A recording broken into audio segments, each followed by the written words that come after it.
Sunday shop, do do do do do do. Sunday shop, do do do do do do. Sunday shop, do do do do do do do do. Ah, oh, we're live again.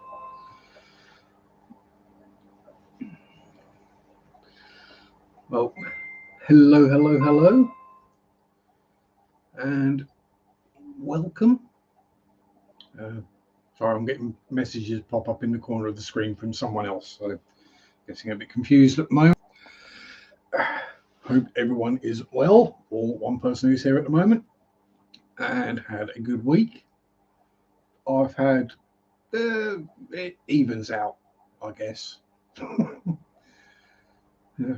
Ups and downs, yays and nays, as is fairly usual for fish keepers. Good day, yes. How you doing, you galah? Oh, I'm bad at Australian accents. So yeah. Howdy, Scott. How you diddling? Oh, and now we get all the things, various things coming up, telling me what I haven't done and need to do on the blooming notifications on my computers. Yeah, I hate it enough when my phone pings at me. It's even worse when it's my computer. So, where to start out? And again, yes, I know Graham's live. That was Friday night. I was watching it, you silly computer. So, what hath been going on this week in the fish room? First thing we did is we cleared out the shelly tank because we sold all the shellies that were in the other shelly tank because those ones weren't breeding anymore. So that is now empty. We have no shelly dwellies in there. Somehow there's some snails, but you know, we don't worry about that around here. Snails just turn up from time to time. So all the shellies are now in this flex here, which I can show you. Howdy, Mike. This inception. So we have what are the fry and the fry of the fry of my shellies, spread out all over the place.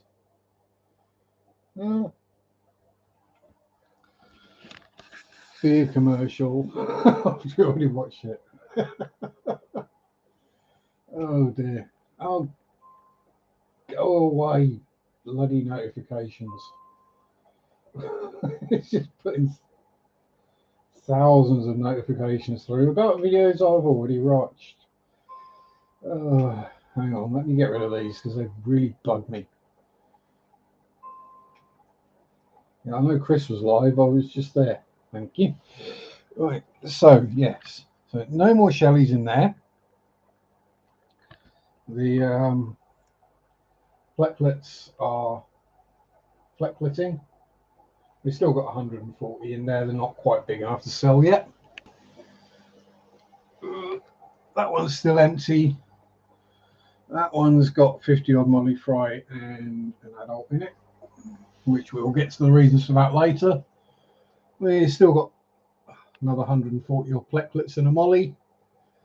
And this one, which did have a whole heap of cribs in it, now no longer has cribs in it. I am crib free. I am cribless. I have been decribified. So we just have. No, I swapped the remaining cribs for half a dozen bronze, or well, albino bronze cories.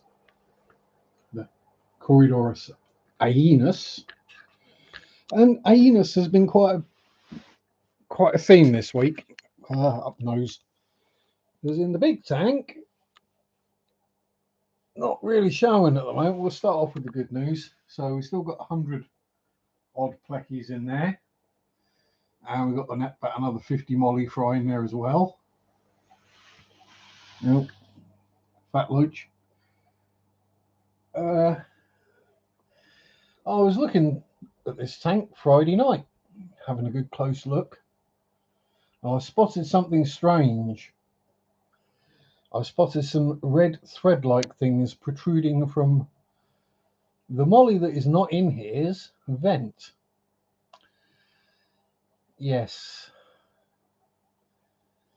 And then I spotted the same on the dwarf neon rainbows as well, which is an old bugger.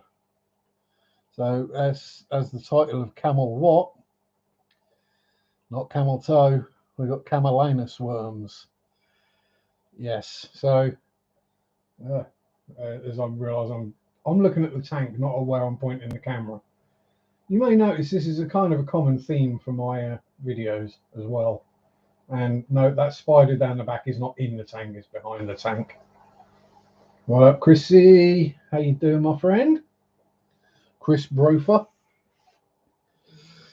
Yeah, so yeah, camelanus worms in my big tank. Just what I didn't want. However, thankfully and kind of luckily, I had the treatment. About the only way you can get levamisole in the UK is in Isha NDX, which I had. So that and that molly tank have both been treated with the Isha, which doesn't kill the worms, it paralyzes them, so the fish then poop them all out. But what you then have to do is gravel vac all the worms out of the substrate, because they'll all be down there and they will all eat them again, and you've got to treat again in 2 weeks to make sure you get the eggs as well. Oh, pardon me. So what I'm going to do is I've gotten ahead on the water changes for this week. So tomorrow, yes, tomorrow, not if I get round to it, this is an important thing to do, Sharpe. We're going to be pulling all the decor, we might leave the breeder box in for now, and there's a plecklet that's escaped. So all the decor will come out, the wood will get scrubbed down, the rocks will get scrubbed down. Then I'm going to pull all the plants, rinse all those under the sink, and then give it a damn good gravel vacuum, get all whatever I can out the gravel, just to make damn sure we haven't got anything left, and then put it all back together again once we've trimmed plants and figured out what we've actually got in there. I forgot there was a whole bunch of rocks in there. Literally, there's a big pile of the dragonstone in there. So yeah, hopefully we'll be able to see that again and sort that Anubias out as well, because it's gone a bit mental. But yeah, hello, lovely Dee Dee. Hug. What else do we have? Oh, we had the super red bristlenose eggs, but they didn't do. Yeah, first spawn. Poor Fred, he finally figured out how to get Ginger in the cave and keep her in there long enough to lay her eggs, and he figured out how to blow his load on them. Then he abandoned them, and yeah, I tried. I stuck them in the tumbler, and they started getting fungusy in there. So I then pulled them, put them in a little tub with an air stone and some methylene blue, but yeah, they basically just dissolved into slime. So either I did too much methylene blue, or something wasn't quite right. So, but first time, so yeah, it's not very often fish get it right the first time. They got plenty more opportunities anyway. Oh, and the lemon blue eye bristle noses are now in their tank as well, the new tank, which is where the albino cories will go, because I think they'll look rather cool against the black background and the very dark grey sand, and along with the lemon bristle noses. Should look very cool. Other than that, everyone else appears to be well and healthy, so that's something. And it seems like I've probably caught the camelanus in time. But again, only time will tell with that. So keep your fingers crossed for me on that one, because I'm probably going to have to buy another bottle of Isha. Don't know if there's enough left in there to do another. It might be enough, because it's 1 drop per litre, which is a 200 litre tank. That's a lot of drops. As I say, with Miss Molly that's in that tank, she's looking clear. She's pooping normally now. She had some big horrible poops. We've gravel vacked it, got everything out that we could. So fingers crossed. We treated that one as well. So fingers crossed. Anyway, let's try and do this with all of them. Fingers crossed we can get that beat before anyone kicks the bucket. Obviously, there's some I'm more concerned about than others, but no, it's the way of the world, the way of life. There are certain things I'm not saying we care less about, but that become more important to us. You know, like a breeding pair of bristlenoses is more important than a couple of black neons, to me, anyway. Scotty, Alien World Aquatics, how the devil are you, sir? Been a while. Hope you're well and dandy. And page 2. Hello, Giggler.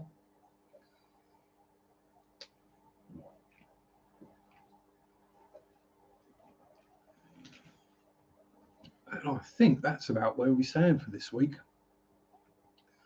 Don't think there's been much else occurring. And yes, obviously I've got separate buckets, separate gravel vac, all that stuff. So I'm not cross-contaminating from the infected tanks to the other tanks. Getting old, hurt your back. Oh dear. Welcome to my world. What are you done, Scott? Like, I get more worried if I wake up in the morning and my back doesn't hurt, to be honest. But yeah, so I think the biggest news is Sharpe don't have no cribs. Well, not any pelvic aquarium pulcher anyway. I have been decribified. We do have the pair of subocellatus, you know, different, slightly. Lifted a 5-gallon jug of water the next day. Oh dear. Oh yeah, you've thrown your back out. Yes. Yes. Been there, done that, know that feeling very well. Yeah, you just have to hold something, get something into a slightly awkward position, and something just goes, and you're like, I can't move. And then you're moving around like a really old man. You didn't feel it when it happened, yeah. Yeah, you're still young. That's why. At my age, you feel it instantly. Sometimes it can be something as simple as stepping out of the door. You land a bit funny and uh-oh. Yeah, so you woke up the next day going, oh, geez, why does my back hurt? Yes. Yeah, you do. You move like an little old man. You're sort of like hobbling around, holding your back, desperately trying not to bend or stretch or twist or flex it at all. And if you have to, you do it really slowly and carefully. And the biggest nightmare is dropping something on the floor. You know it's bad when you get one of those grabber sticks. That one's a little handle where you pull the trigger and the little jaws at the end close. You know it's bad when you get one of them.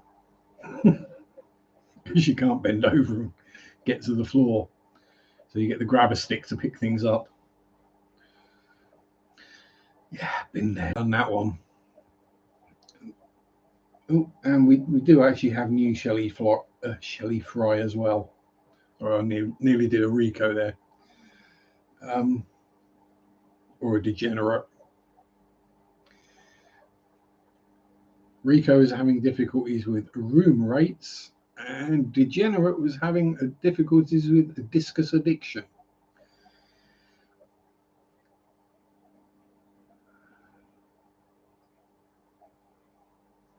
Oh, ouch, Dee Dee. Run over by a tractor and a tobacco wagon. Ow. I've not got run over by my school teacher, so, you know. I was like 6.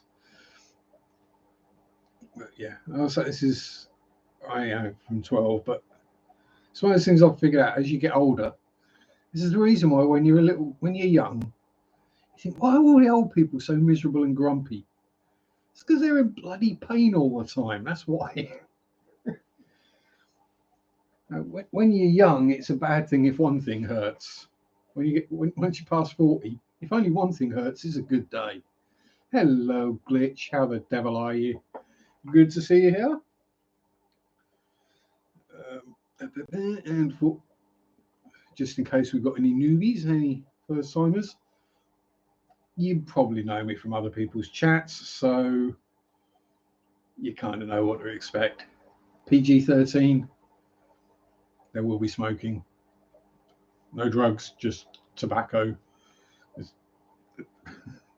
One of these, I'm going to aim the camera. Actually, I'm going to do it now. All right. Here's my backy tin. There's my papers. There's my backy. There's my filters. Yes, my tobacco tin is a coffin shape. Just to prove I'm not smoking blooming weed. Not that I have any problems with smoking weed. You understand? I'm probably responsible for a few fields disappearing over my history. PG-13 is a stretch. Yeah, I mean, I used to as well, Scott. But I do have one of those addictive personalities. So, yeah, it's best for me just to not have any. Because if I have some, then I'll want all of it. And plus, out of work at the moment, so I can't afford it anyway. Got to smell a lot. Got to sell a lot of bristle noses to get the money to pay for that. Wish it was legal in North Carolina. I wish it was legal here. At least some of your states have decided that actually no, it's not some murder, death, kill drug. It doesn't rot your brain. Over here, it's still drugs are bad. How dare you put up the taxes on my choice of drug when the tax on beer goes up again?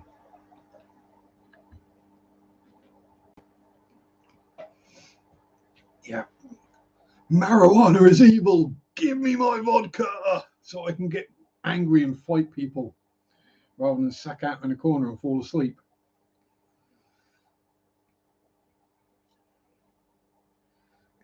To be fair, Scott, it is probably one of the best things you can do. Because if you get something that completely kills the pain, in my experience, you run the risk of making it worse. So something that just deadens it, but you can still feel it, is good. I am in the east of the UK, Glitch. I'm in Norfolk, God's own county. Well, Nelson's county, but you know. Sup, Sharpe J? How you doing? Triple T, Terry Tropical Tanks.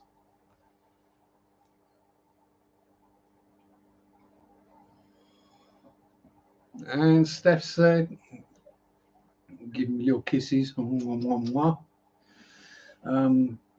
Yeah, also I find it usually best to avoid taking painkillers until you have to. Then everyone has a different definition of pain and what level of pain requires painkillers or something like that. So no,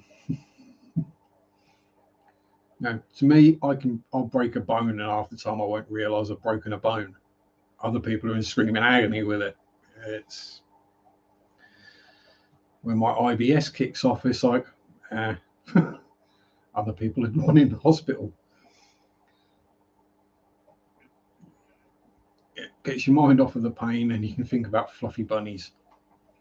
Yeah, I think that's generally not where my mind goes with drugs, though. It doesn't go to fluffy bunnies.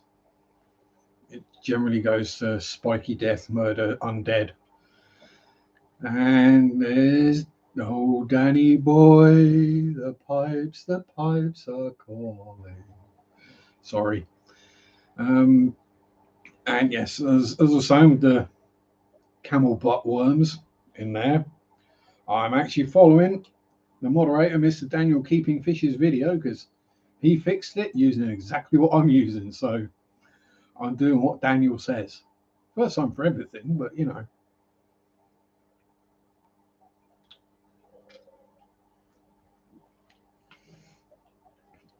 Tune 800 makes me go to sleep. Too damn nosy to miss it. You know, you can send them to me, Dee. I'll quite happily take them and go to sleep. So, that's the other thing. I get insomnia. And no, it's not because of the amount of caffeine I drink. Sometimes I need caffeine to fall asleep. Yeah, it's that bad. So I'm struggling to get to sleep. What's the problem? What's the problem? I know what. I'll have a can of Red Bull. Literally. Yeah, should be. As I say, it was just luck. I had the old bottle of NDX there. And it's good till 2023 as well, so it's not even out of date. Yeah, so meds went in on Friday. I left the lights off Friday, Saturday. I've only put them on today for Mary being here and for the stream. And tomorrow I'm basically going to strip everything out and redo the whole tank. So hopefully we can get rid of it. I mean, caffeine.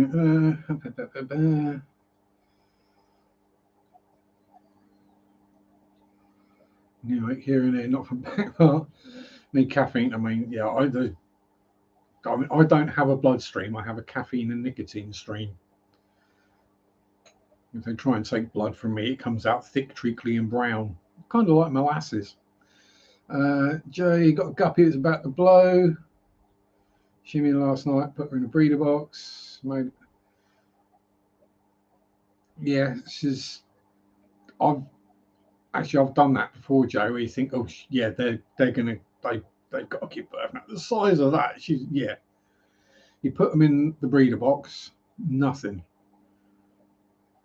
You can leave them in there 2 or 3 days and they won't give birth. You put them back in the main tank, and within an hour, you got 100 blooming guppies or mollies swimming around.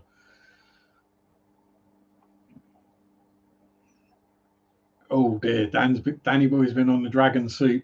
Oh, I've not had that, but I know exactly what it's going to be like. To those not familiar, dragon soup is an alcoholic caffeine drink. So imagine a can of Monster that's 8% alcohol. Yeah.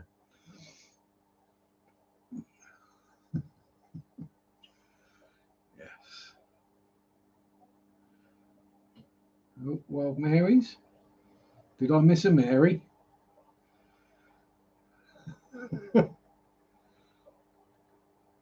Uh-oh. Yeah, I'm in top chat. Hang on. Is Mary actually... Are you winding me up, Dan, or is Mary actually here?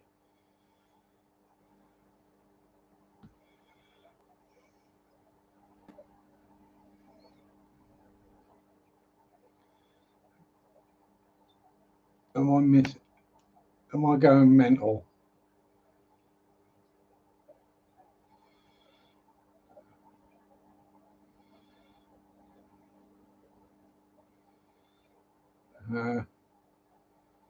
Am I going mad? Am I? Yeah, I'm probably going mad. But if you're watching, Mary, hi, love you. You retweet every now and then. Oh. I can remember what I was like when I was doing Red Bull and vodkas. Yeah, that gets messy.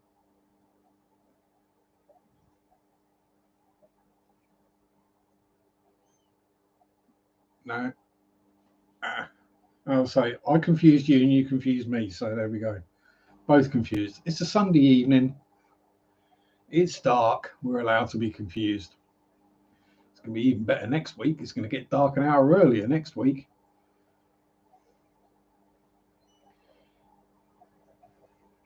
Yeah, that is the thing with guppies. They are very rapey.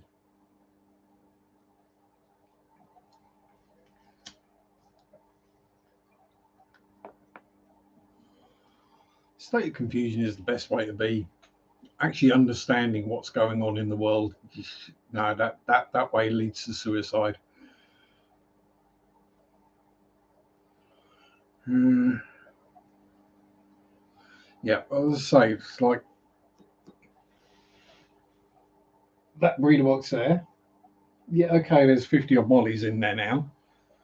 But that's only because I just put them in there.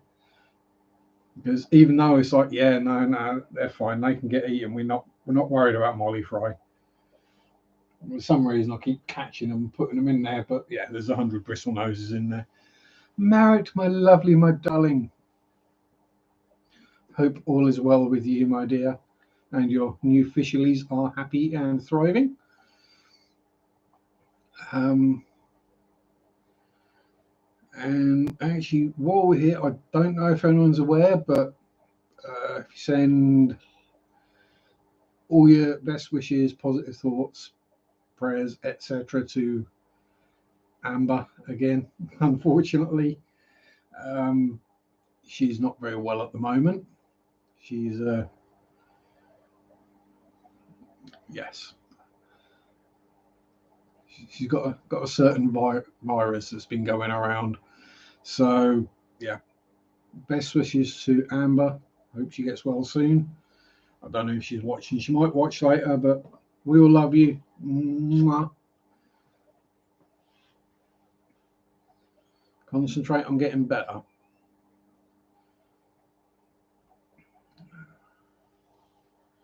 And before Marriott shouts at me, although there is good reason why the picture's not in the right place.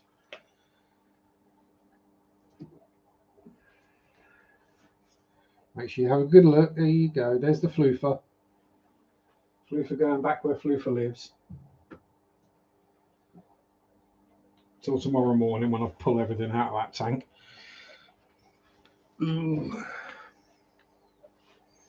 Yeah, that's. If it wasn't for bad luck, Amber would have no luck, basically. She's got worse luck than I have.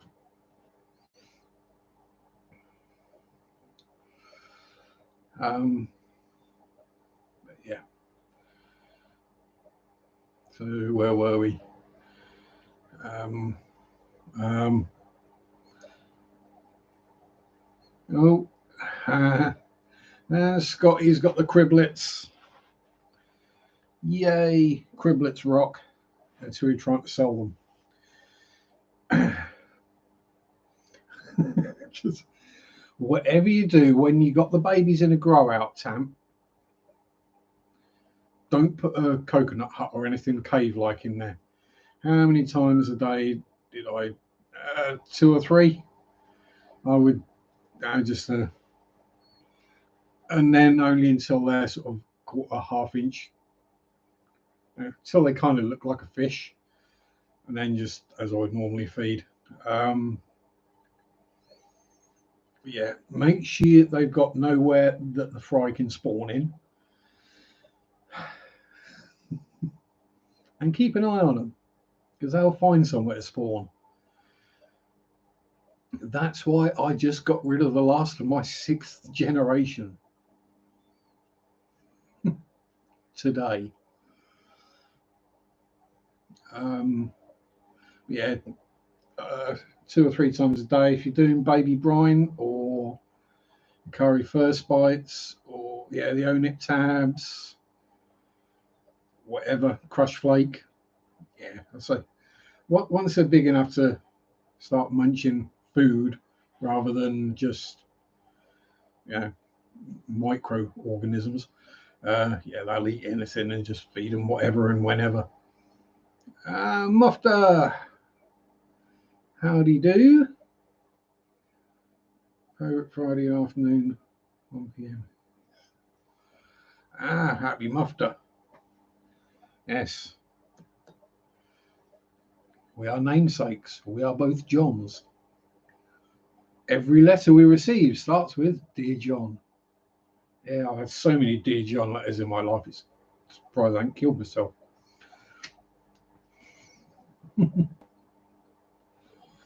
Not for want of trying. I had to put Lady Cribs in a bachelorette tank. Yeah, that's pretty much what you had to do, Dee Dee. Either, so the two solutions I found were give them nowhere they can spawn, and also massively overstock them. So then if they do spawn, all the babies get eaten. So yeah, I'm going to say this one up here that now has the little bronze albino bronze cories, the Corridorus anus. I just love saying that word. Sorry. Yeah. At one point, I had 80 cribs in there. That's a 6-gallon tank. And until this morning, there were 21 in there. I didn't think there were that many left. Someone must have bred. Oh, well done to you, Marrett. First trip downtown without any problems. Well done, my dear. Big congratulatory hug and pat on the butt, because you know I'm a dirty old man and I'm going to do these things. Yeah, and I say this is it. Making the videos is fun. If you're making videos and it feels like a chore, yeah, don't. No, it's like anything. If it's a hobby, do it because you enjoy it, not because you think you should or have to. Yeah, mine didn't even make it to a community tank, DD. I bought one pair of cribs. The female was called Pam for fairly obvious reasons. I bought 2 cribs. Within a week, they bred in the quarantine tank. A week after that, Pam had killed her husband, and yeah, it's just gone on from then. And I just kept reproducing and reproducing and reproducing. I had a tub which I was keeping them in under the stairs. Sounds worse than it was. Don't worry. Which I emptied at least 2 times. There were no fish in it. I took all the water, everything out. There were no fish in there that I could see. I cleared it out. Right now, put the next batch of plecos in there. Boom. You do your thing. You chuck the algae wafers in under the cover every day for the cribs or for the plex.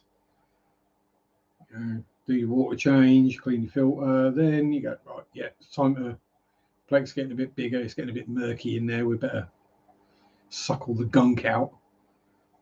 And you go, and you move something like a piece of wood or a coconut hut, and you go, oh, bugger. There's more bloody cribs in there now. They were literally appearing out of nowhere, I swear. Priscilla, hello, my lovely.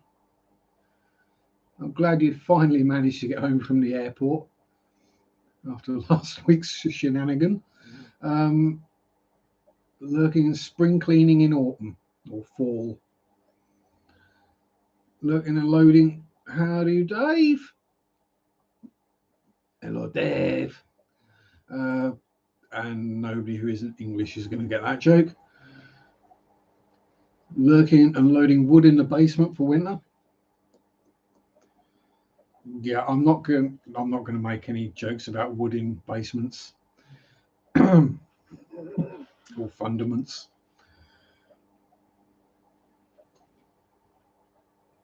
You're very grumpy looking. Very grumpy looking Shelley.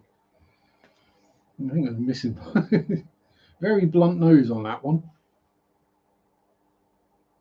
Yes. Kind of looks like it swum into something hard like that. Crunched its nose in.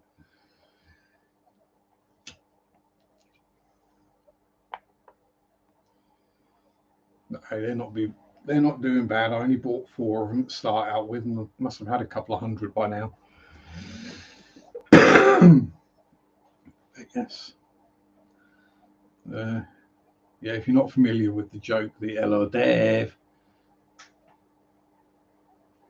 that comes from the League of Gentlemen, the BBC 3 comedy series. A character named Papa Lazarou, who was a white guy doing full blackface. Hello, Yash Randad. How the devil are you?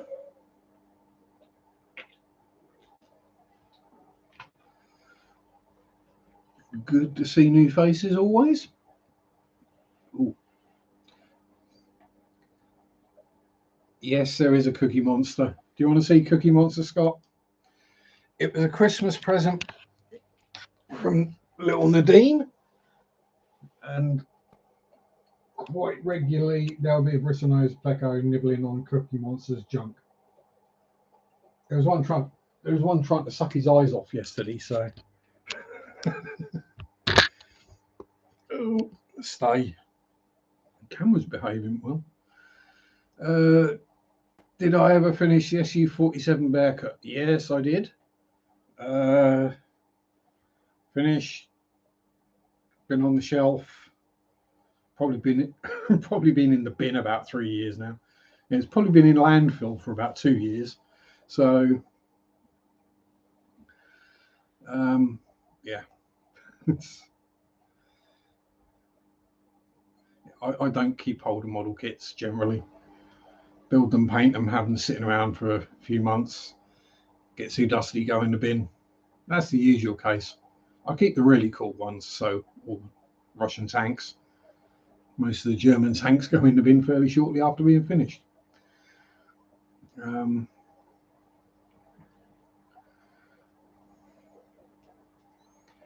Yeah, so it's not really my cup of tea, but I think just having the one Cookie Monster is kind of cool. At least it's not a whole bunch of SpongeBob SquarePants stuff. Although, if I could get hold of a good model of Cthulhu that was safe, then yeah, I would definitely have a Cthulhu in one of my tanks if I could find one that I think looks cool.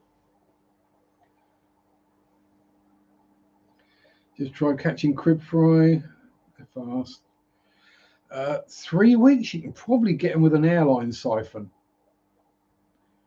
That's what I would normally do.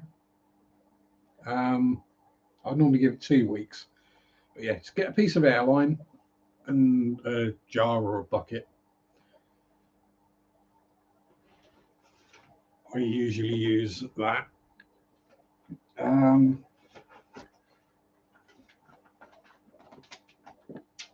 Length of airline, longer than that. Yeah, literally get the siphon running and just literally hoover them all up. Just don't get them all at once. Leave first go, leave about half. Then a couple of days later, take another half, and then gradually whittle them down. Because if you take them all out at once, they tend to get upset with each other because mum blames dad, dad blames mum for where have all our babies suddenly gone, and you get fighty. Pardon me.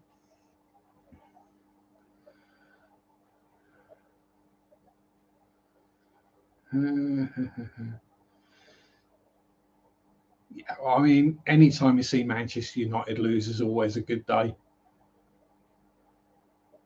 And the only way you can make it better is if it was Arsenal, Man United, and something happened and every single player broke their leg.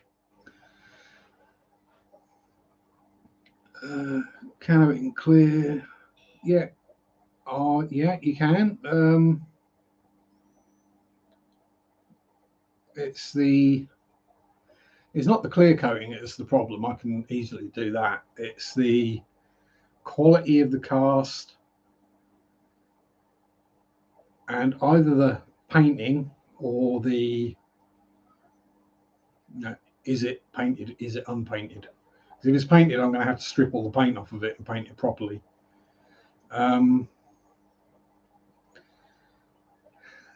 Yeah, I'm not accepting some shop bought paint job on a Cthulhu.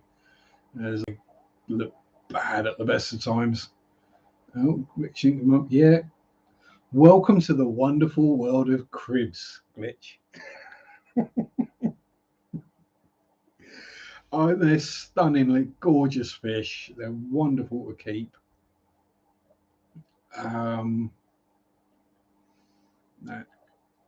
Learn a lot from keeping cribs about fish body language and everything like that. How they interact with each other in their fry.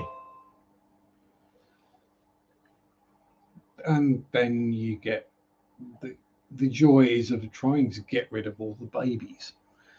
And, heartless as I can be, I really just don't like the thought of. I mean, considering I generally refer to guppies as spaz snacks or live food. BV238, Bloem & Voss. Is that the one with the fuselage, but then the cockpit section is on the right wing, isn't it? Starboard wing. I've seen them. The flying boat. No, it's not that one. I haven't, no. I haven't built any BV238s. I did consider building that weird one with the fuselage gondola thingy on the wing. Basically, it looks like they've taken the fuselage and then stuck the gondola from a Zeppelin airship under it. Yeah, don't tell us the Spurs result. I mean, I'll be fine with it. Dan will blacklist you. And Dan's a moderator, so he could boot you. I've got to say, I wouldn't blame him either.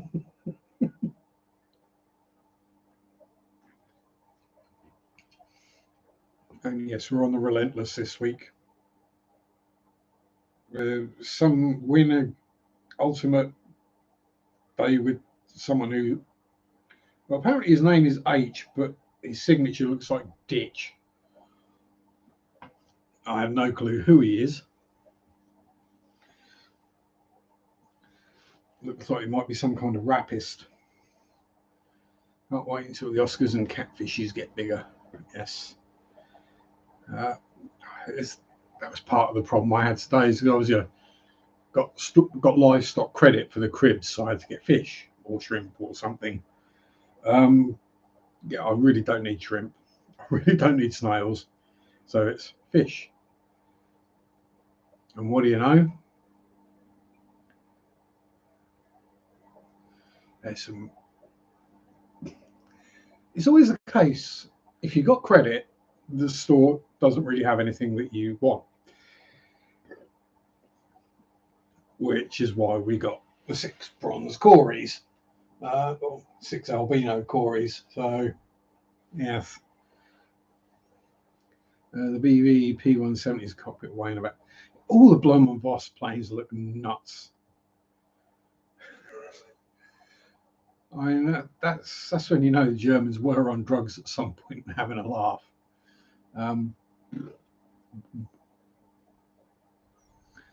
We need the poop emoji, I think. Oh, no.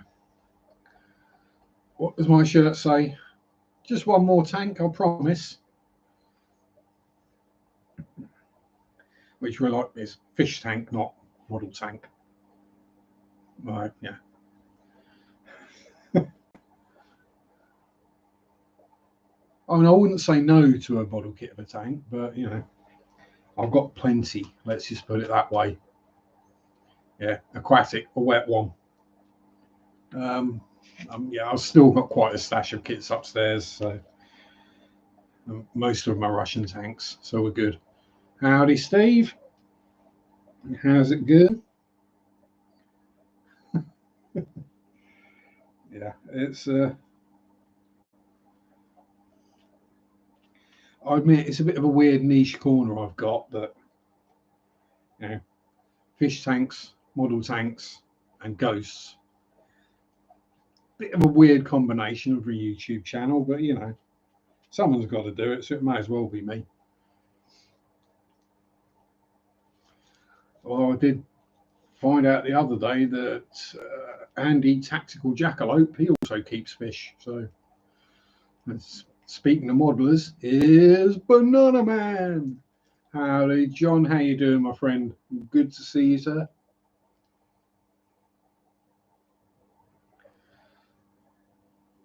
I hope you got a good pint going in your booby glass. It's that time of night. Oh, I'm fairly sure you probably have.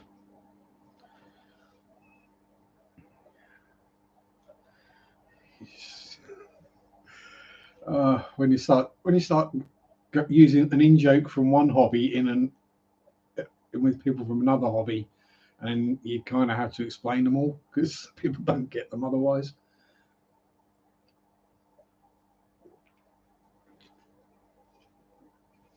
Yeah, I'm doing all right. I'm not working. I just need to find a mysterious benefactor.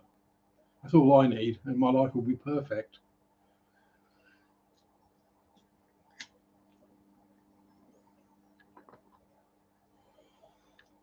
Now, basically, someone who will pay me £1,000 a month to sit in front of a computer screen and make YouTube videos, or stand behind a camera, or sit here doing live streams. I just wouldn't have to work then.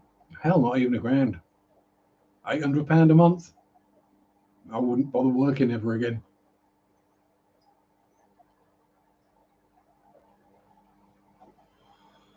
Sharpe end models and aquatics. Yes. Don't worry, Dan. That's lodged in there. Yeah. So I'm hoping the pensioner lifestyle is suiting you well, John. There's a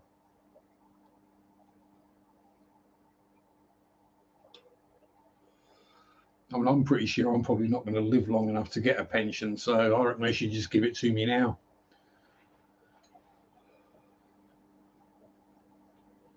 When I'm all out, I'm all out. Oh well. Yeah.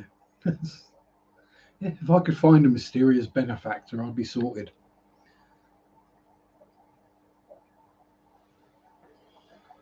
Oh, behave, Missy Criblet.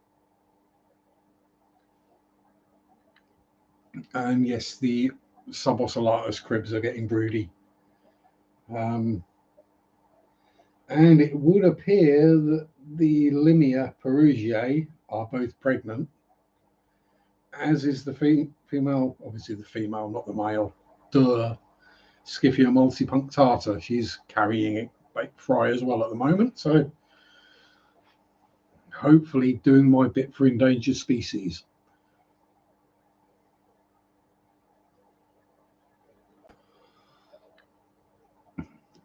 And given the opportunity, I'll do my thing for the endangered species in the modelling group as well. By finding wherever they're storing them 50-year-old bloody Airfix and Matchbox kits and setting fire to the place. Get rid of the sodden things. Destroy them bloody moulds before Airfix re-release them again. Benefactors died. Crossfire. Oh, why isn't Lady Diane here? Because then we could have made some really funny jokes. that none of the Americans would have got. I'd have had to go get a beanie. Yes, Miss Diane. Oh, hello, Miss Diane. Yeah. Yeah, it was a old British lunchtime soap opera based at the Crossroads Hotel. Yes, it was as bad as it sounds.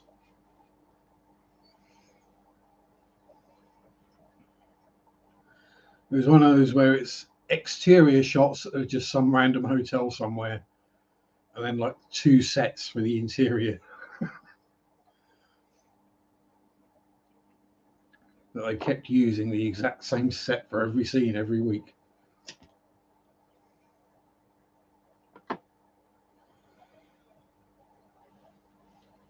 Gold. It made Heidi High look high budget. Hell, it made Red Dwarf look high budget.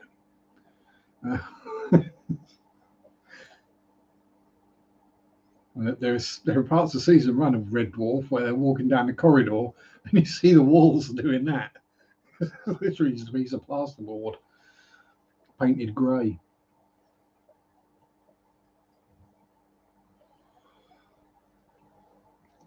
Yes. There we go. What else we got to waffle on about?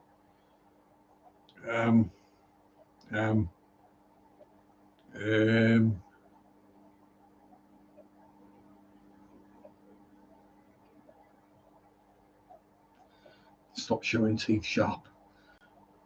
You're going to make people think that the stereotype about English people's teeth is true. Yeah. I'm just having a complete brain fart right now. So, dead air, yay. Quick, someone put a question in the chat. Oh, name the other hotel series. Oh, good question, Marek. 40 Towers.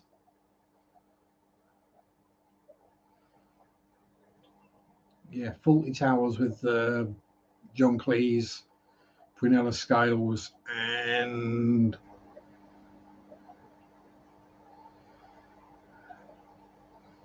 Crossroad. Yeah. Yes.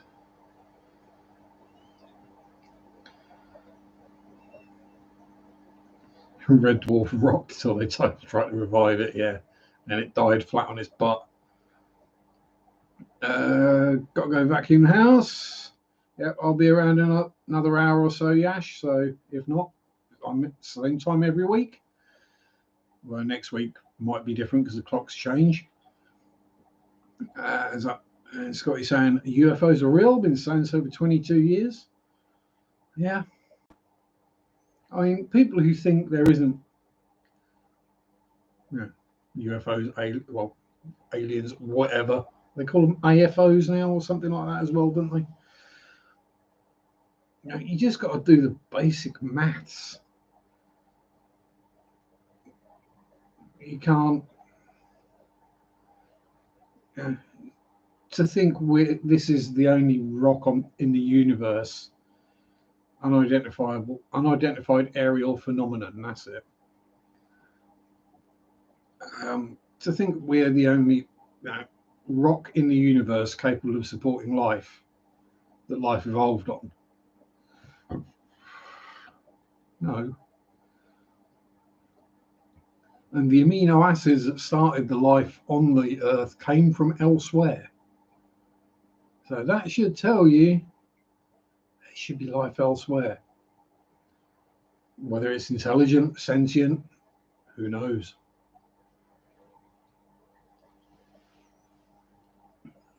I mean, if they're visiting us, they're definitely intelligent and sentient. And we all know people who we're pretty sure are probably aliens.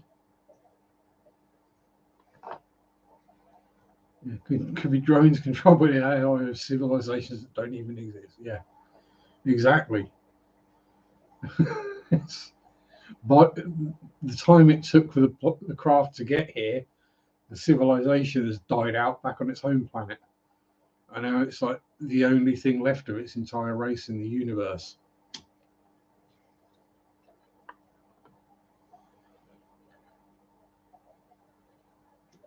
And imagine that one now, if we were to send people to Mars or further afield and go into the deep sleep or whatever it is on the way to Mars, and then get there and realize the Earth's been wiped out and that you are the only people left in existence. I think that's just taking dystopian a bit too far, but it could happen.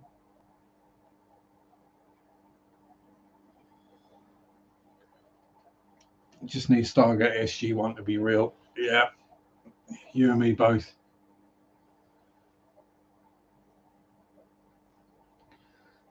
I just want Major Carter to materialize. That's all I want.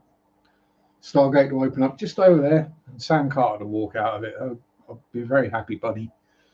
Half a brain will stay away from this place. Yeah, true. That's why they visit and then disappear quickly. Whatever their choice of deity is. Oh my.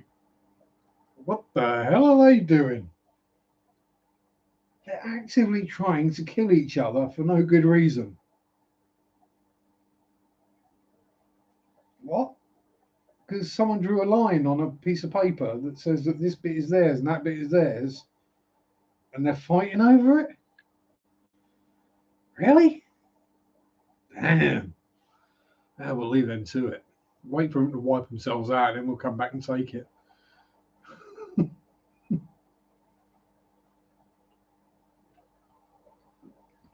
That's what they're doing. They're waiting for us to finish ourselves off.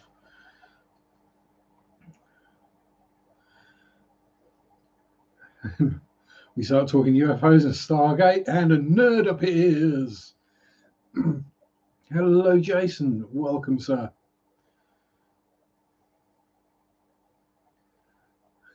Get the address tattooed on your arm. Yeah. There's some people would actually get that and understand the joke.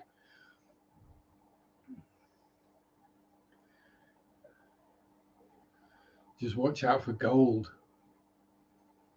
especially Apophis. He was nasty. I did suggest, instead of the, because sometimes Jafar, excuse the scars, but sometimes people get like the tribal kind of the Celtic band or whatever tattoo, or sometimes ladies or girls get the pretty flowers. I reckon fish keepers should just get the old duckweed, just the ring of duckweed around the arm tattooed. To anyone else, that's just going to be clovers or some pretty. Fish keepers will understand the pain.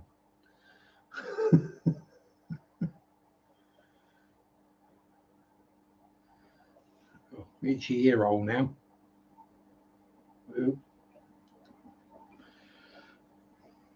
That's because I trimmed my ear hair this morning. Overshare.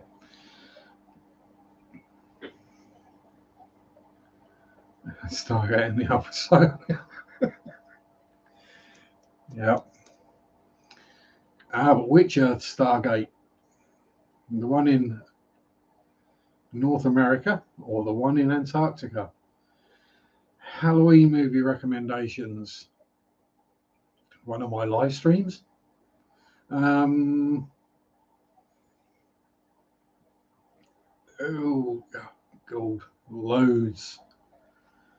I did see a review the other day that said that last year's 2020 version of The Color Out of Space, based on the Lovecraft story, was actually pretty good, even though it stars Nicolas Cage. I've not seen it myself, but I heard it was at least the 2/3 were really quite good.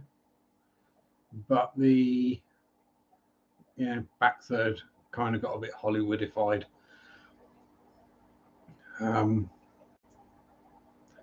Dagon is always a good one to watch. That's particularly creepy. Lovely Molly. Hey, you got the fishy thing in there. Blackwater, that's a good one. Another fish recommendation. Yeah, 2020, the year in review.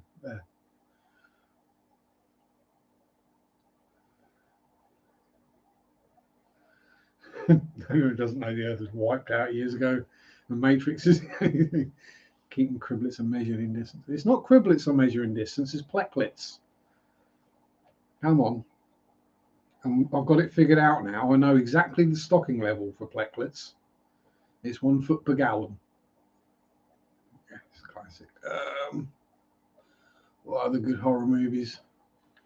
Have a look. Oh, Sunshine's a good one. It's what's his name?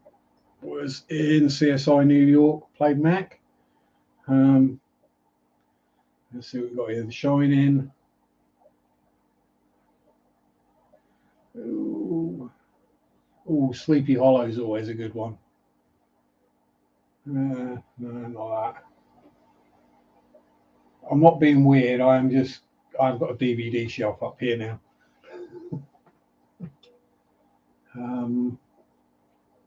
Silent Hill, that was a good. It was definitely a good movie to watch. Howdy 3G, how you doing? Paranormal Entity, yeah. You know, any of the sort of the Paranormal Activity, Grave Encounters, Entity, them kind of things. Piranha Double D was quite amusing. Event Horizon is an awesome movie. Trick or Treat, that's another good one.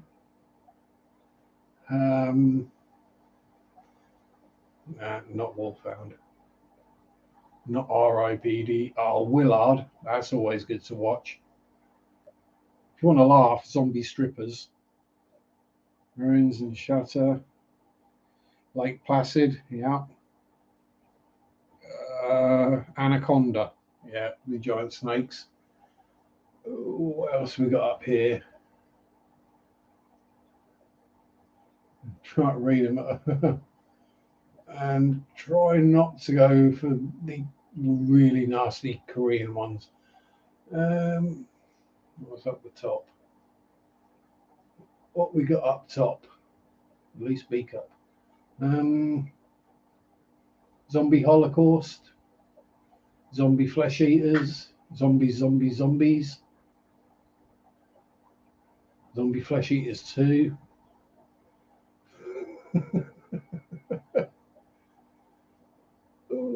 Zombie Flesh Eaters 3. There's some pretty.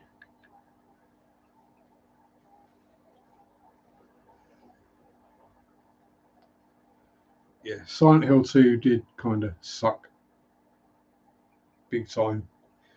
Good thing about Silent Hill 1 is it had Sean Bean in it, but not for very long. Radha Mitchell is a far better actress.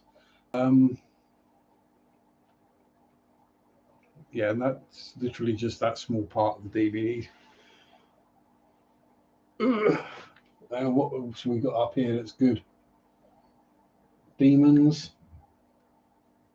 Firestarter with a very young Drew Barrymore. I say very young, like ickle, Drew Barrymore. Or if you want a real laugh, Critters 3, starring a teenage Leonardo DiCaprio. That's a bad movie. Devil's Rejects, Death Watch, Dead Zone.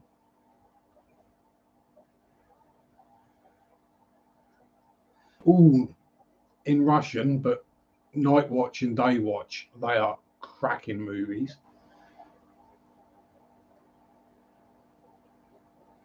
See, the thing you want from a good horror movie is you don't want a final outcome. You don't want the Hollywood, the proper ending. You want it left open. You don't want the good guys to win. You want it to just be left nasty, which is where they go wrong with a lot of times these days. They go, "Yeah, this is really, really scary and bad. We need to add a comedy character, but we need to have some kind of finality to it." No, leave it. That's scarier. The whole point of a horror movie is to scare people. Life force slight invasion of bodies. Well, space vampires. Sci-fi vampires. What's wrong? Can't go wrong with that. Oh, speaking of vampires, Near Dark, Catherine Bigelow's directorial debut. Superb movie.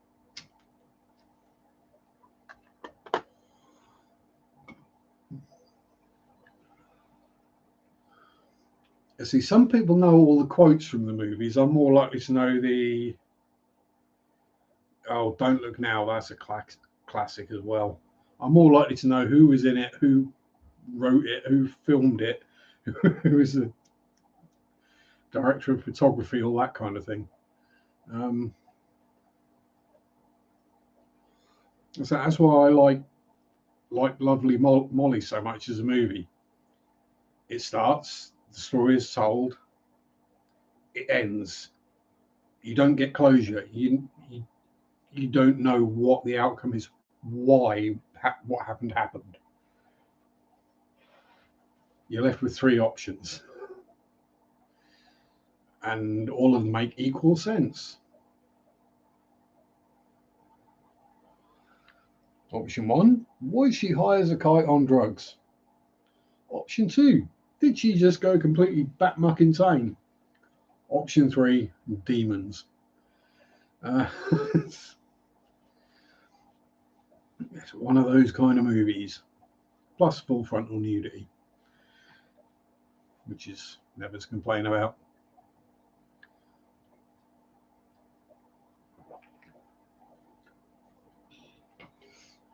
Well, unless it's Roseanne and Rosie O'Donnell, then we can all do without seeing that. That'd be a horror movie in itself.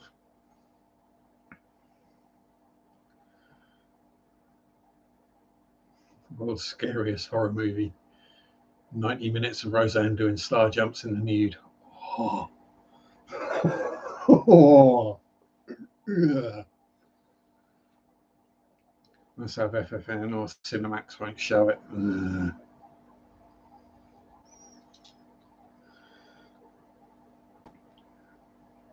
So, I mean, this is why I'm... because obviously Marvel have got the rights to do Games Workshop Warhammer 40,000 movies.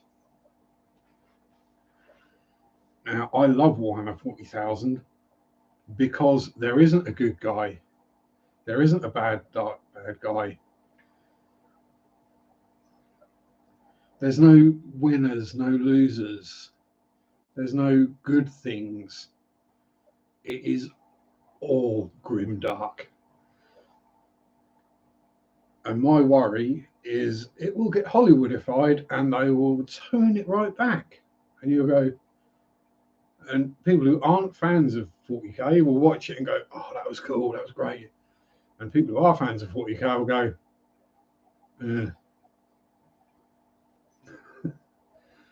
it's kind of thing. There is so much backstory in canon and fluff for the 40K universe that unless you know what it is, it's going to be real hard to make a movie of it.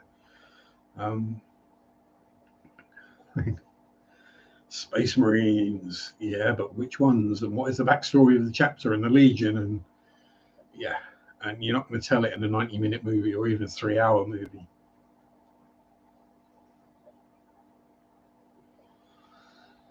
Because let's be honest, that universe already spans 12,000 years.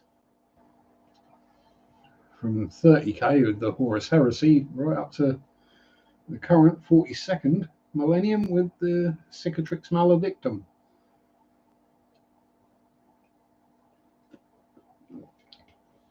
Yeah, full, sorry.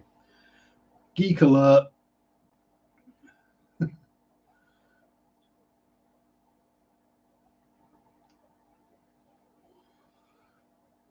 Yeah, I know, I'm a meanie. Where do you get the HCV? Yeah, I'm not going near that joke.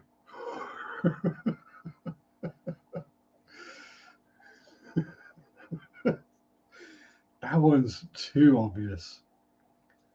Maybe in private I'd go with that joke. Not in a public forum, even as perverse as I get here.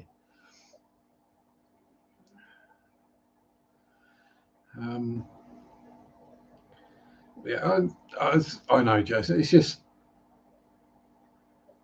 I like bleak, dark. I don't like happy clappy. You know, I'd rather see the right person cast for the role rather than the person with the biggest name or the brightest smile.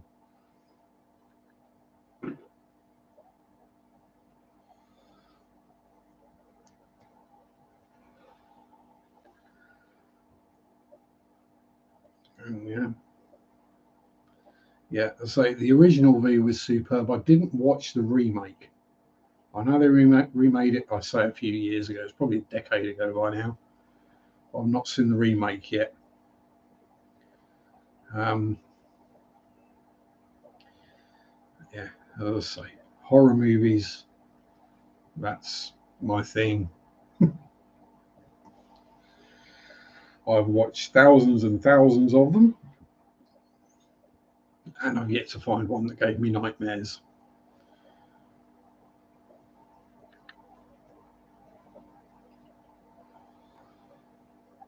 There are YouTube videos that have kept me awake, but not actual movies.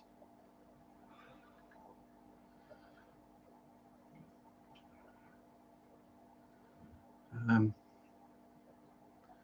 oh, Shelley Squabble. Yeah, no anything. The original only. Exactly. Remakes are normally worse than the original.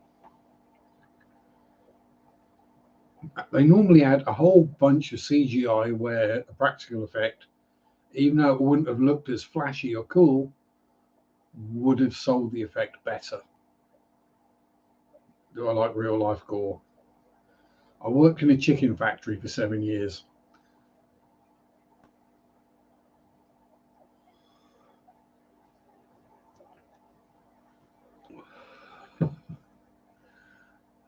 It's yeah, seen plenty of real life gore. Heck, I've seen my own bones, so not that bone merit, actual knuckles and finger bones. I've actually seen them. So I can't see King Kong from way back when.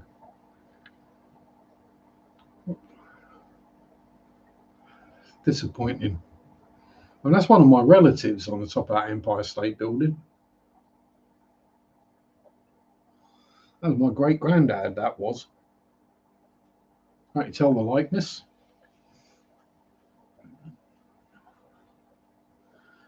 I've got the silver back anyway. And the knuckles that nearly drag on the floor. Oh, bless you. It's not something I don't get nightmares. I'll get weird dreams that wake me up going like, what the hell was that about? And then I go back to sleep again.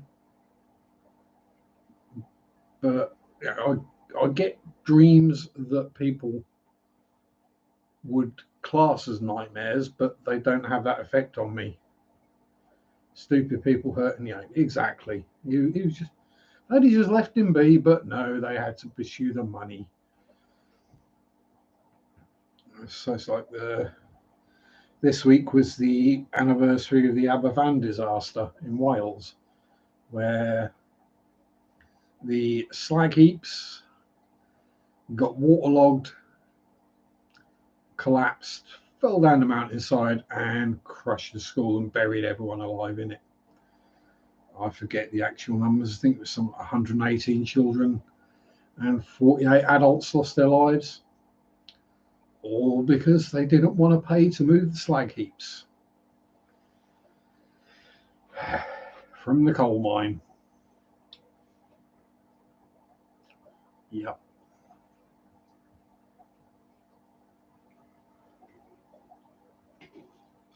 (1966).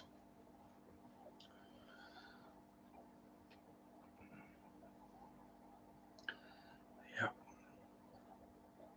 And the only good thing that came out of that was that extra safety precautions and rules were put into place that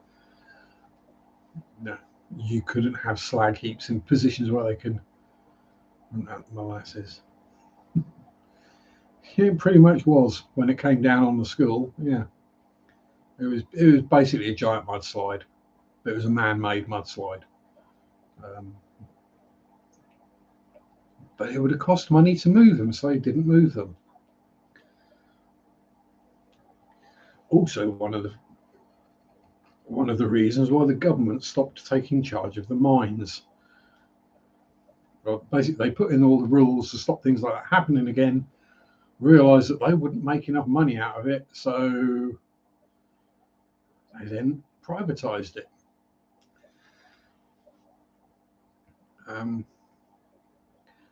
Yes, back in the 60s, things like water, electric, the mines, a bunch of other stuff was all run by the government.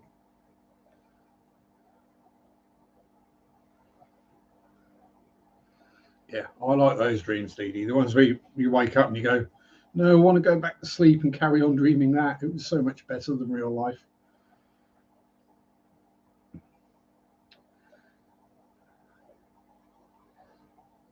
Actually, I've had more than one of those about merit.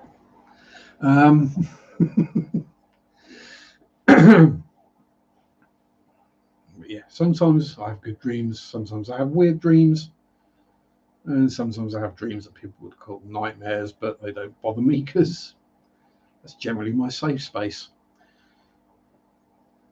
When this is in a bad place, that's where it goes.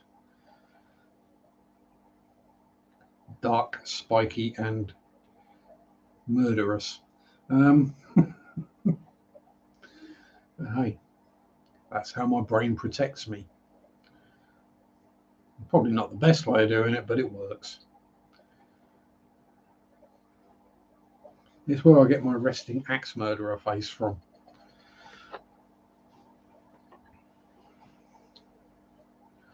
So, as we have some new people here, does anyone have any questions I'd like to ask?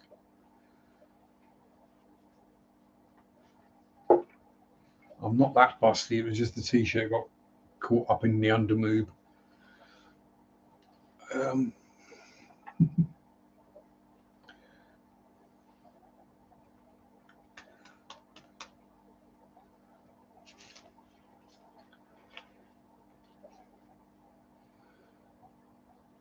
Got another point in nightmares that you're only waiting to die. I've dreamt that I was at my own funeral. I had that as a recurring dream right up until the date passed that was on the tombstone. That one's kind of creepy when you dream you're looking at your own tombstone and it's got the date you died on it. That was a particularly dark point of my life, I think. But yeah, that was a bit of a creepy one. Still didn't wake me up. I mean, I woke up remembering it, but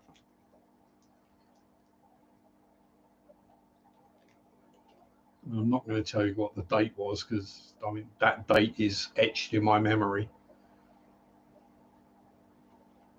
and it might happen to be part of a password for thing. Yeah, exactly, Jason. I'm not going to tell you the date because it might be a password. Welcome aboard anyway, Jason. Mine is a strange place. Yes, mine especially. Yeah.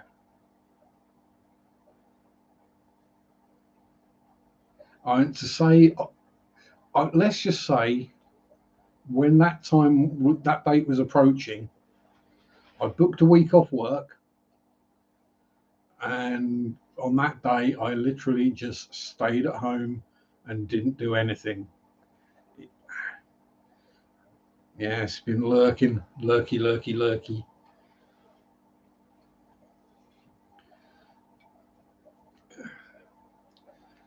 Have you finally figured out how to say discus addiction yet, Jason?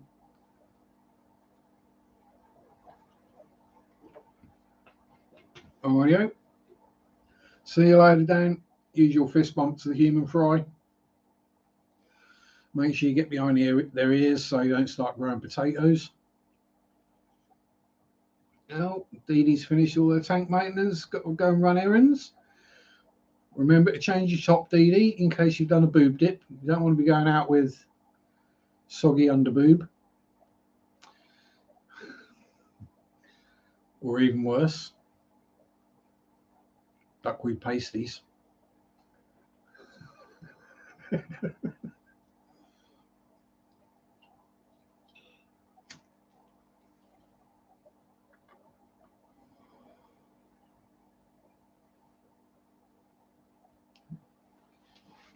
It's a thing. It's a thing, Jake. Ask any of the more well-endowed ladies, and they have all dipped a boob in a tank. Yes, he says Dixus. Yes. Or just Dick's addiction, which was even funnier.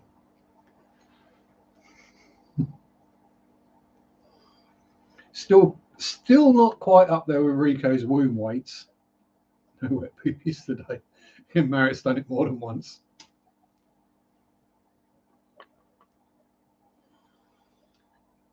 I mean, there's someone who's I can't actually remember their real name, but their YouTube name is Soggy Pits. From sticking their arm in fish tanks, getting their t-shirt wet, and you get a soggy armpit.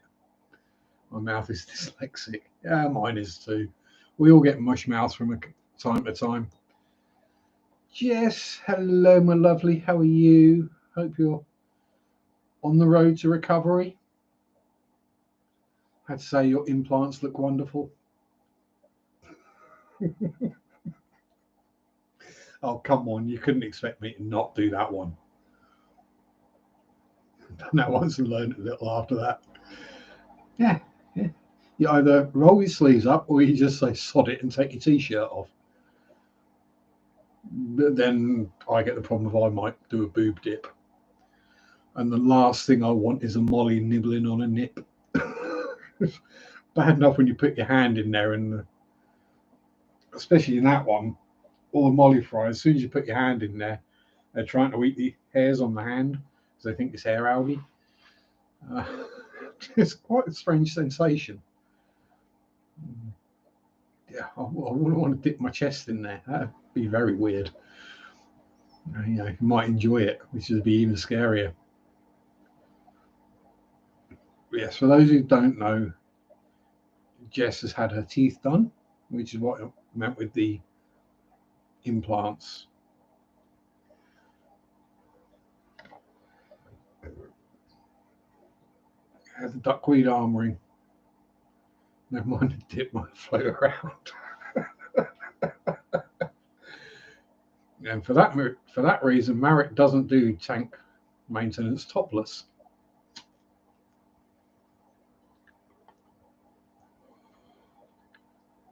Over and half my arm is growing duckweed. Yeah, I mean, I don't like to brag, but I actually got rid of the duckweed out of all my tanks and my garden pond, which I think is kind of miraculous.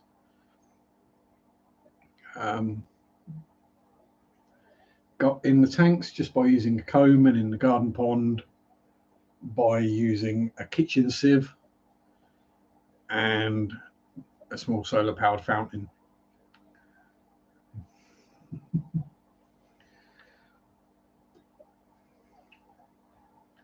Yeah.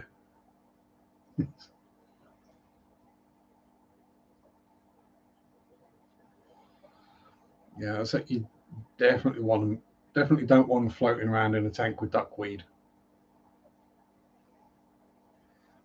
that's not You do it topless, you can't see it. Exactly. Poof. Oh, great. Shameless plug for ladies' night. Yes, plug away.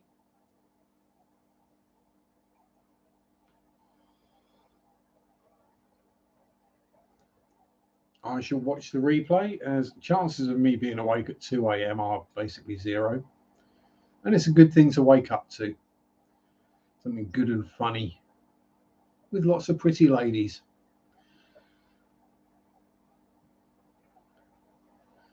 And on a similar vein, if you don't watch, may I suggest the Is We Dumb? It's a podcast which is also on YouTube. Dan Cummins and Joe Paisley. Very, very funny. Yeah, rather crude, but very funny. Is We Dumb on the Bad Magic Productions channel. That's it. And the other shows they do are great as well. Scared to Death and Time Suck. You've got 3 clean tanks of 9. You got to get 4 more done, so you just got 7 of 9. There we go. Star Trek joke for everyone.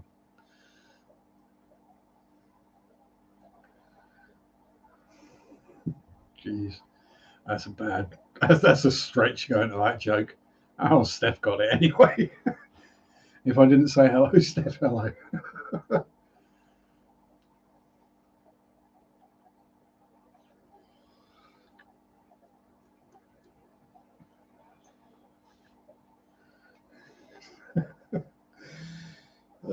See, I am a complete nerd and geek. I've got references to all sorts of weird stuff in my head. Well, there's nothing actually useful in my head. Yeah, I've got to agree with that, Steph.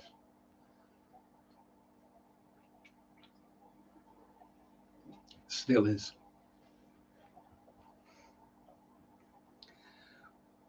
Although, is that because as I've gotten older, I find older women more attractive?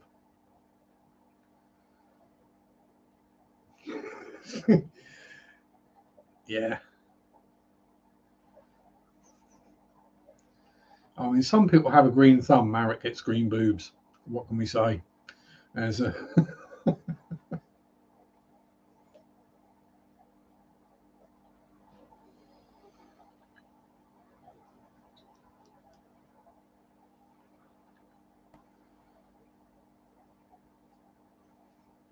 yes, it is very funny indeed. And Shanna's laugh is just so filthy. It's no offense, gross.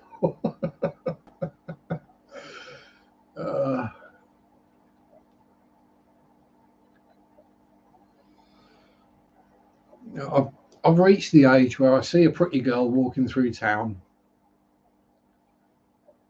and it's like, ooh, yeah, you're pretty. Wonder what your mum looks like. Always like, does your mum know you're wearing that?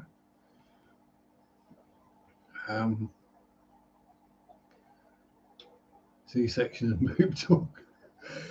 Yeah. Not too dissimilar to one of my streams, really.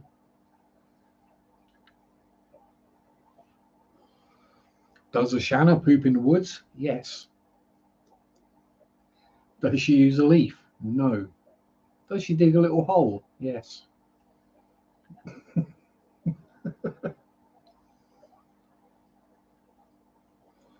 And people accuse me of oversharing.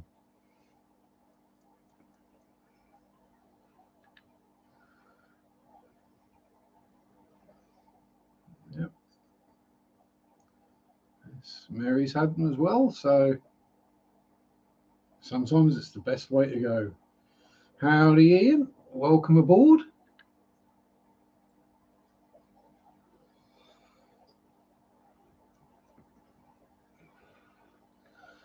So, we've actually got a bunch of knowledgeable fishy peeps here. Now, Camelanus worms Obviously, you can't just pour them down the sink or onto the garden, because otherwise they'll get into the water table and infect everything. Would bleach kill them? I assume it would. Because I'm wondering what I'm going to do with the water I take out of there when I do the water change, because the gravel backing is going to have the worms in the bottom of the bucket. So I'm guessing that probably sticking some bleach in there will kill them.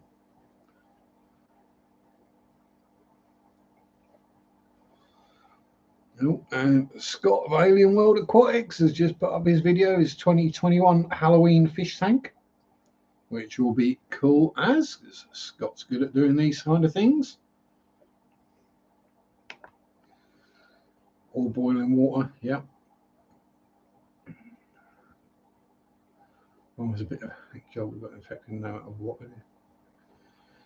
There you go, you see. And as you're a moderator, Scott, you're perfectly welcome to stick your link in there to your video. I know it's tugging your own chain or blowing your own trumpet, as it were, but I don't care. Oh, so 6 Eastern is 11 p.m. UK time, if I'm still awake, which I might not be. Copper is easy to get hold of, Ian. It's an element. I've got lots of copper laying around the place. Maybe not in solution, but yeah. Mind you, to put copper in solution, use hydrochloric acid, and that'll probably kill the worms anyway. But yeah, copper kills everything. I think it was Jason Primetime Aquatic stream I was watching earlier, and someone said they got a tree made out of copper, like a decoration. They wanted to know if it's safe to put it in the tank. It's like, no. No, do not put that in a tank. It will kill everything. There we go. There's a link to Scotty's video of his Halloween tank. Yeah, you laugh and make fun about real life stuff. Well, that's it. You got to. It's what keeps you young. And you're still young, Dee Dee. Yeah, not lead either. Yeah, well, lead's not as bad as people think it is. Once it oxidizes, it's safe unless it scratches. So if you've got oxidized lead, it's fine.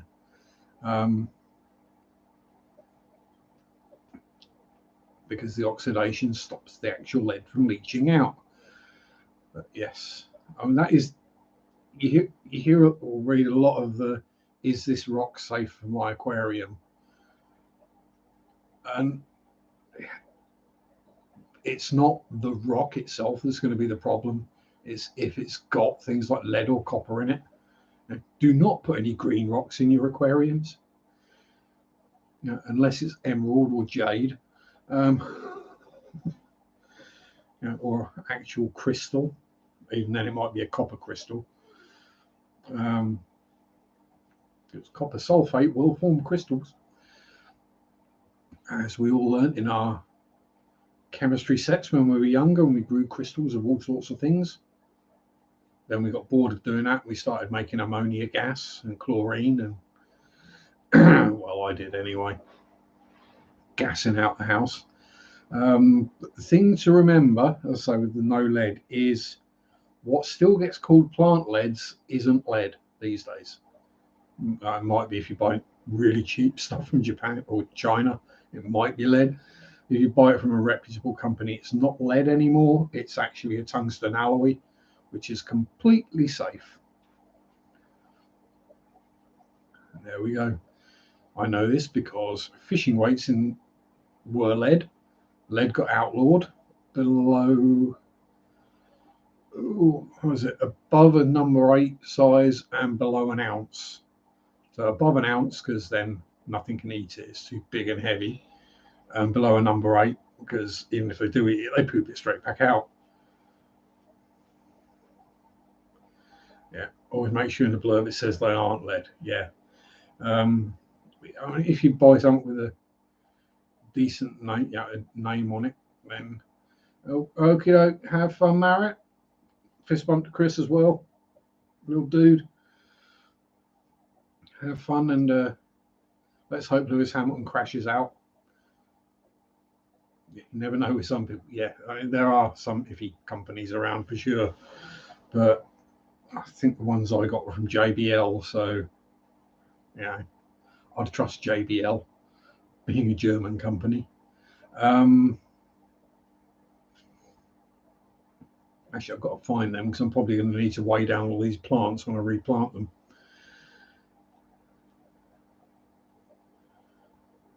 Because what with 2 clown loaches, 2 larger Acaras. Love you too, Marriott. Mwah. So yeah, with 2 clown loaches, 2 full-grown bristle noses, 2 Acaras in there. Anything that's not well rooted is going to get pulled up real easy. Because all of them like to either root about or dig. The Acaras especially are good at digging nests. Aren't you? Especially when, like at the moment, you're getting all horny. Yes, I know you've been fighting. Yes, I know, because I hear the splashing. Yes. Well, you show me your bum. Yeah, you got no worms sticking out. That's good. You got no wormies sticking out? No, good.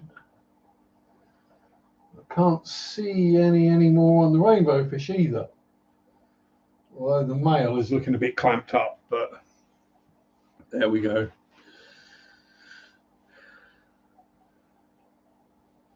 Lead in your ass has been verified by various sites. I've got lead in me as well, so that's from incidents.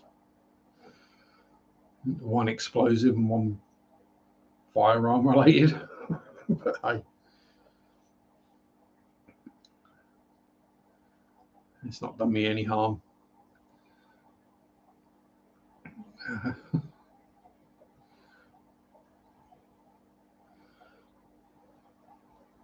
Or are you just trying to say you've got a heavy butt?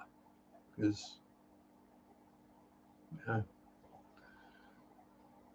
no matter what these people say and what these celebrities want us to think,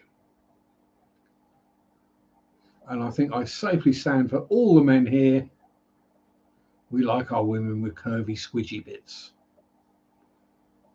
They're the bits we like looking at and playing with. We don't like the bony, sticky, outy bits. They're not fun. Hey, hello, Lady Di. Yeah, real men like curves. Exactly. Clean tanks with me. Well, I'll be doing that tomorrow, Lady Diane. I've got a lot of work in that one. It's about time. It's as good an excuse as any to strip it out and give it a good clean up and degunk and actually figure out what the hell is in there. Yeah, nobody likes the bony, sticky, outy bits. You know, you don't want to see a lady's rib cage and be thinking, if I had a couple of little hammers, I could play that like a glockenspiel. Right? Nobody wants that. But yeah, so pulling the bits of wood out, figuring out just how much rock is in there, because I think there's a lot more than you can see. Also, I want to do it before Spotty decides to get in the cave again, because he has been cleaning it out today. I think I got all the snails out, but you can never know for sure. And for all I know, there could still be some vampire shrimp in there, which would be quite a surprise. Find one of them crawling across your hand. Talk about nightmares. Because if there is still one in there, I haven't seen it for a long while. And last time I saw it, it was like that. So by now it's probably that size. You don't want a shrimp that size crawling across your hand if you're not ready for it. And it was creepy enough when the bamboo shrimp grabbed hold of my hand. I was seeing them swimming around. Was first time I saw one of the bamboo shrimp swimming around, and it was like, oh my god, is it a locust? No, it's okay. It's just shrimp. Yeah. Oh yeah, the giant African wood shrimp are all awesome, Lady Diane. Stunning creatures, and they're like JCBs. I mean, but they're a fan feeder, so basically the size of a big crayfish or even bigger, size of a small lobster more like, but completely peaceful and friendly and safe. You just need to have plenty of muck floating about in the water for them to eat. So if you really want wood shrimp to do really well, green water. The greener the better. Scary. Neos. Neos are fine. The main problem I have with Neocaridina is when I take my hand out is having to make sure to check that there aren't any hanging on still. I mean, probably there's a big old pile of fish food down there, but I'll say that down there, that little tiny little 20-litre 4-gallon tank. Oh, fat loach gone hiding. But yeah, there's, well, you can see a couple. There's in excess of 300 cherry shrimp in there. You know, it's like I sell 30 or 50 of them, and then it makes no difference. They breed faster than I can sell them. That's the problem.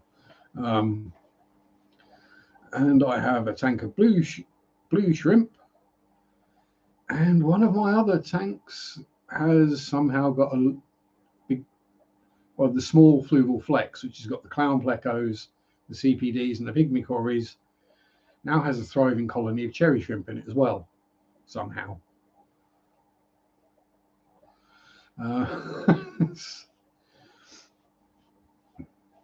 Yeah, I'll say, Google yourself a giant African wood shrimp or Attia gabonensis.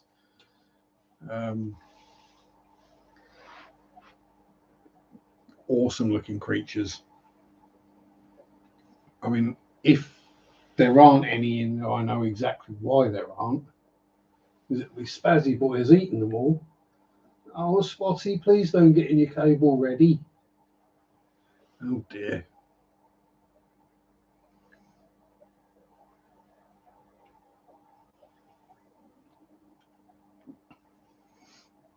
I can sell them easy enough. It's just whether the shop can sell as many as I can provide. And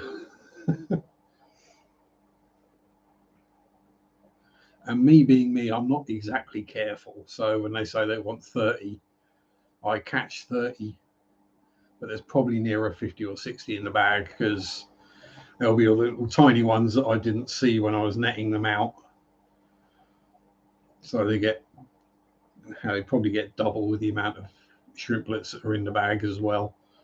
And plus, I chuck a few extras in just to make sure that there's the right amount. I'll pretty much do that with all of them. Now, the bristle noses, if they want 30, they get 30 and a couple more. Just make sure I counted okay. It's like the old baker's dozen being 13. Because the rolls had to be a certain weight. Well, you know, you can't exactly guarantee it when you're baking that the weight of everything's going to be identical. So they do 13 buns or rolls instead of 12, the baker's dozen, just to make sure they're up on the weight. Shops don't want me late to the party on selling shrimp to shops. Local fish club or something like that, perhaps. Or if you're that way inclined, get gills and sell them yourself. You'll get more money that way. But so for me, to be honest, that's the easiest way for me to make money. If I could get my local fish shop or the place where I sell them to be buying them by the 100, I would be very happy.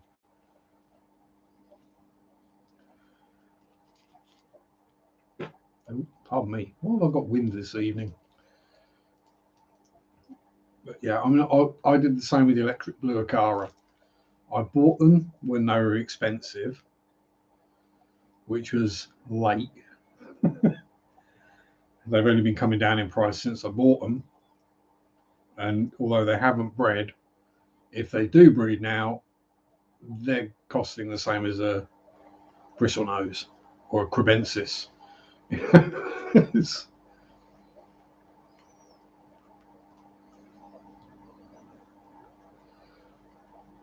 And because of what they are and the size they get, yeah, most people don't want them because they don't do well with African cichlids, which is what a lot of people around here keep. If they've got bigger tanks, they have African cichlids, and electric blue Acaras don't do well with Africans because they are very chill and peaceful, and they like heavily planted tanks. Spotty, get out of the cave. Really, man, you've got at least another week before, mind you, she's looking rather fat. She might be ready already. Yeah, so I mean, they're gorgeous, lovely fish. I don't regret buying them at all. I'm poor old Bert and Ernie. And when there was 3 of them, I think all 3 were male, there was never any fighting at all. Never any squabbles, nothing. As soon as Donkey passed from repeated brain trauma, yeah, Donkey, because he kept donking his head on things. And that's my general theory, is he gave himself brain damage. Yeah, since then they've been kind of scrappy and fighty with each other, but yeah, nothing too bad. Slightly nipped fin and lip locking, a bit of a scuff, but nothing nasty. Hey, is he Molly?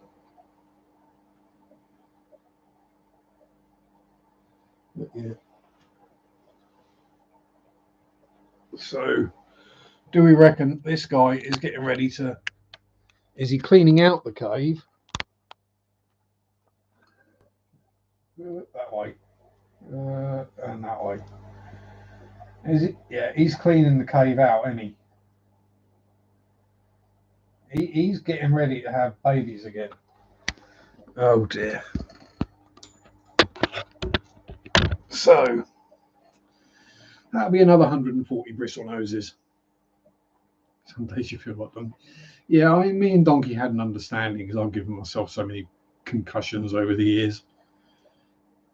But yeah, he was kind of, he'd be friendly, you know, come up, do the little happy dance for food. You'd open the lid, you put the food in, fine, happy. And then you move slightly, and he's just like, panic, zoom, whack straight into something. Normally one of the tree trunks or the filter. Wallop.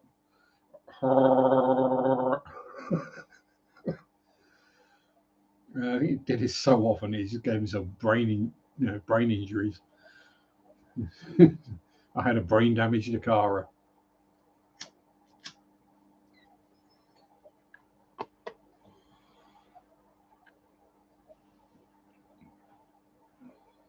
And he wasn't even bright enough to. Yeah, cartoon noise. Yeah. Yeah, but it's a noise I've made more than once when I've smacked my head on something. You do literally see stars. Yeah, he just got to the point where he's a complete dirt fish. You know, like trying to remember how to breathe and swim at the same time. So, and when he died, he didn't like die, you know, how most fish do. He was just like face down in a plant, just like falling asleep and didn't wake up again. Probably what happened actually, but yeah, you just sort of see him there. It's like, fair enough. It's Donkey being Donkey, and then look over an hour or so later, he's still in exactly the same place. It's like, yeah, that's not good. Open the lid, doesn't move. Put my hand in, doesn't move. Touch him, doesn't move. Yeah. Pick him up. Jesus Christ, you're a heavy boy. When you used to like scooping out things like guppies or platties or mollies if they've died, now that kind of fish, then you go to pick up a full-grown Acaro. It's like, geez, that's heavy. No wonder you poop a lot. Eh? Am I going to have to get the torch and look in that cave, Spotty? Because if you've laid, I'm not going to be very happy with you. Because I don't know if I can pull everything out of there, including all the plants, vac everything out, and you not do a runner and leave the eggs. Hopefully there aren't. I can't get the camera to see into there, but I'll grab a torch and have a look. If he goes zooming out of the cave, we'll know.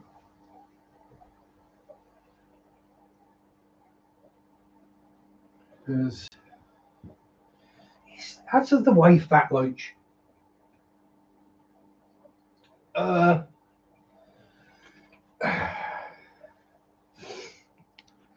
Right. So, yeah, I reckon in about half an hour we're going to have a batch of bristlenose eggs in that cave. Spotty. Yeah, I'll see if we can see. But I was wondering where Bertie was.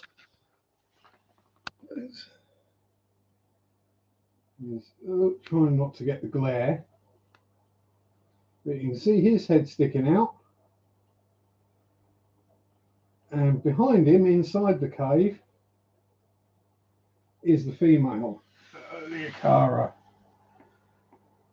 That one. That's Bert, that one.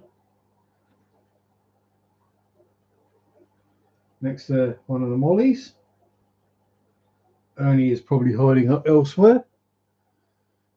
Hey? Yeah. That's how big Acaras get.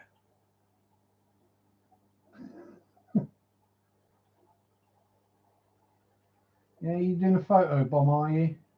Yeah. Well, we're trying to look at. We're trying to watch some pleco porn here. So yeah, somewhere in that cave, you can see his head poking out, and he's got the female trapped in there behind him. So yes.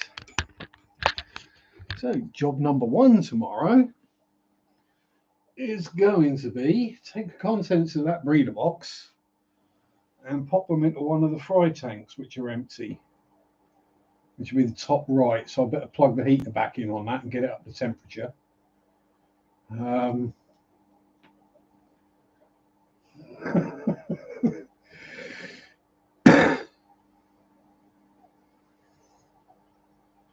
Yeah.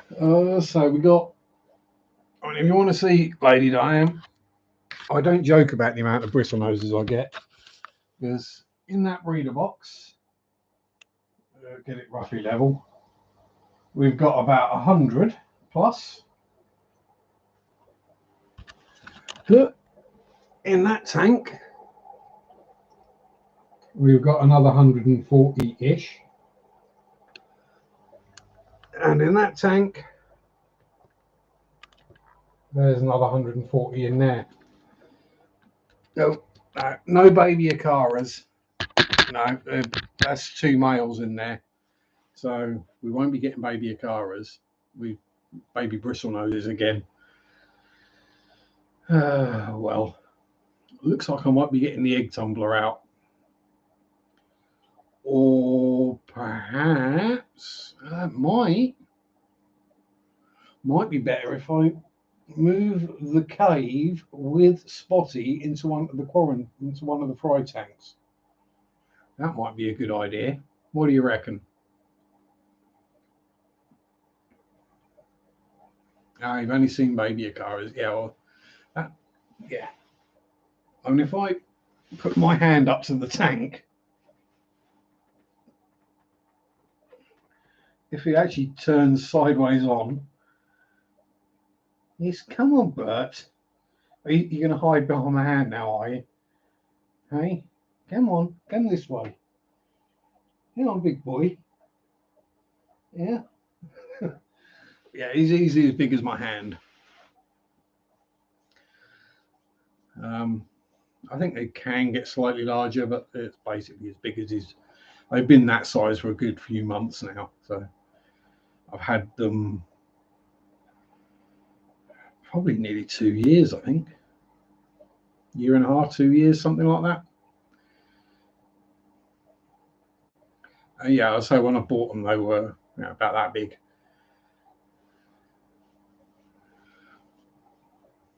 And we sort of, while I was out today getting the Corys, we saw they had some baby Senegal bichers in the shop. Senegal bichers, that kind of size, look really sweet and lovely. I just hope people who have tanks full of guppies don't buy them, because they won't have tanks full of guppies very long. Yes, bite your bites. yeah, they are not much bone bone. Mind you, the ones I saw for sale today were about that big, Akaras, sort of an inch long. So, but yeah, there you go. See, manhand and Akara. Yeah, I'm just glad I haven't had to try and catch him with a net. Because A, I'll need a big net, and B, they're strong and they can jump real well. So it's a case of get them in the net and then get your hand over it and get it out of the water quick. I suppose the bicher, I caught him by hand because he would not go anywhere near a net. He saw a net and just hid inside a tree stump or something. Impressive for a 10-inch bicher to disappear in a fish tank, but he did. Whereas I could put my hand in and just pick him up. Literally put my hand in, tickle his belly, and then just, as soon as he realised he was coming out, though, he sunk his teeth into me. Hey, he was out of the tank by then, so that was okay. Anyway, I've got to my 2 hours somehow with random waffling and rambling on. So thank you again to everyone for joining me and hitting the like button and all that good stuff. Neon cherry barb. Oh yeah, they're going to be fun to catch. The real trick is one green net, large. It's still soggy from this morning. One big green net, one small high visible white net. They don't see the green net. You chase them into the big net. That is the trick. Anyway, as I say, I'm going to say thank you everyone for turning up, watching, putting up with my waffle and dribble for a couple of hours. Have a good week. Stay safe. Again, thoughts to Amber. Get well prayers, as it were. Have fun. Peace out. Enjoy your hobby. Click the buttons. Bye-bye. Sunday shop, do do do do do. Sunday shop, do do do do do. Sunday shop, do do do do do do do do. Ah.